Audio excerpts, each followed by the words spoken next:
என்னேனி நீ மீட்டும் பொன்வீணை என்று அந்நாளில் நீதான் சொன்னது.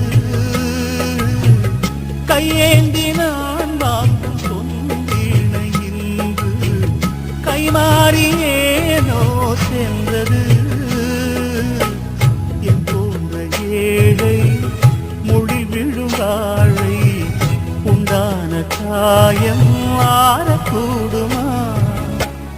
காதல் ரோஜாவே கனலை மூட்டாவே நீ கொண்ட என் நெஞ்சை தந்தால் வாழ்த்து.